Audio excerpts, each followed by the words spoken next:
Hello guys, आज जो हम टॉपिक डिस्कस करने वाले हैं वह आर्टेमिस 2। आर्टेमिस 2 आर्टेमिस 1 के बाद नासा के द्वारा लॉन्च किया गया एक मिशन है जिसमें अ, अंतरिक्ष यान अंतरिक्ष यान 4 अंतरिक्ष यात्रियों को लेकर के चंद्रमा की ओर अग्रसर होगा और यह एक चक्कर काटकर वापस आएगा। नासा के आर्टेमिस कार्यक्रम का पहला मानवीय मिशन है जिसे मनुष्यों को चंद्रमा पर वापस लाने और अंततः मंगल ग्रह पर जाने के लिए डिजाइन किया गया है। आर्टेमिस 2 नासा का एक महत्वपूर्ण मिशन है जिसमें इंसान को चांद के पास ले जाया जाएगा, लेकिन इस पर वे चांद पर उतरेंगे नहीं, सिर्फ उसके चारों ओर घूमकर वापस आएंगे। यह आर्टेमिस प्रोग्राम का दूसरा मिशन है। यह एक टेस्ट मिशन है जिसमें चांद इंसान अंतरिक्ष यान पर बैठकर चांद तक जाकर वापस आएंगे। अभी इस मिशन में 4 अंतरिक्ष यात्री होंगे: Reed Wiseman, Victor Glover, Christina Koch और जेरेमी हैंसन। क्रिस्टिना कुछ पहली महिला अंतरिक्ष यात्री हैं जो चांद के पास जाएंगी। विक्टर ग्लोवर इतिहास में पहले ब्लैक एस्ट्रोनॉट हैं जो मून मिशन में इन्वॉल्व हैं। और जेरेमी हैंसन एक्चुअली एक कनाडाई एस्ट्रोनॉट हैं। और ये कनाडाई एस्ट्रोनॉट वो एक पहले कनाडाई एस्ट्रोनॉट हैं जो किसी मून मिशन में इन्वॉल्व हैं। अभी सवाल ये आता है कि यह मिशन इतना जरूरी क्यों है। सो इसके आगे आर्टेमिस 3 मिशन लॉन्च होने वाला है जिसमें इंसान चांद पर उतरेंगे। यह उसकी ही तैयारी है। इसके साथ साथ इसमें इंसानों के साथ सिस्टम की टेस्टिंग भी होगी, जिसमें प्रमुख है सुरक्षा की टेस्टिंग, ऑक्सीजन की टेस्टिंग और नेविगेशन की टेस्टिंग।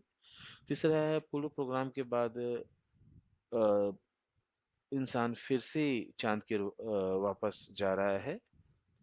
इस मिशन का टोटल ड्यूरेशन 10 दिनों का है। अभी एक लाइन में समझिए आर्टेमिस 2 मिशन है क्या। यह मिशन है इंसानों के साथ चांद तक जाकर वापस आने वाला प्रैक्टिस मिशन।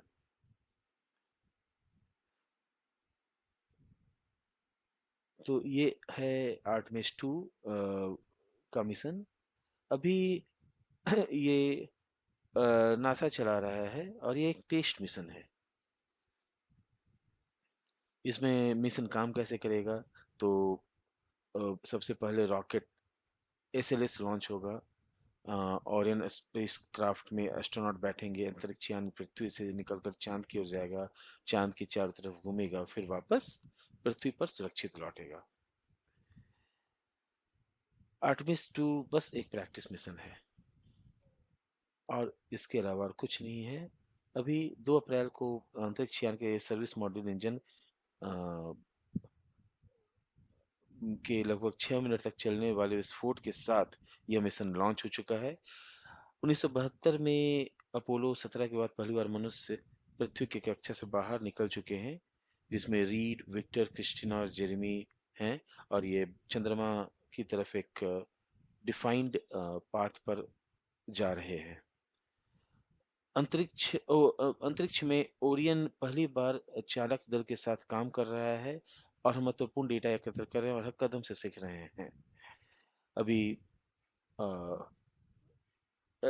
नासा की एसोसिएट प्रशासक डॉक्टर लूरी ग्लेज ने भी कहा है हमारे द्वारा हासिल किया गया प्रत्येक मील का पत्थर आर्टेमिस कार्यक्रम के आगे के मार्ग में सार्थक प्रगति का प्रतीक है। हालांकि हमारे सामने 8 दिनों का गहन कार्य है और यह एक बड़ा क्षण है और इसे हम दुनिया के साथ साझा करने में गर्व महसूस करेंगे।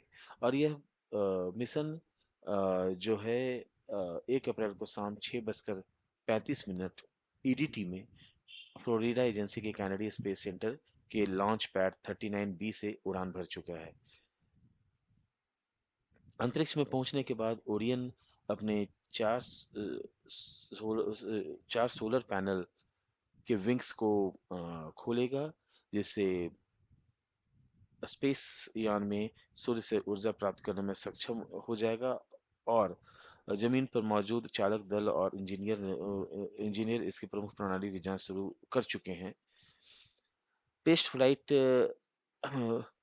विभिन्न चरणों में होगा। ये पहले एलिप्टिकल ऑर्बिट में स्थापित होगा, उसके बाद 46,000 मील ऊपर जाएगा, वहाँ पे 24 घंटे तक सिस्टम चेकआउट में पहुंचा दिया जाएगा और उसके बाद एक विस्फोट होगा और ओरियन पृथ्वी के गुरुत्वाकर्षण क्षेत्र से बाहर निकलकर चंद्रमा की ओर अग्रसर होगा। यह चंद्रमा का चक्कर काटेगा, प्रमुख डेटा कलेक्ट करेगा और फिर वापस ये धरती की ओर आएगा।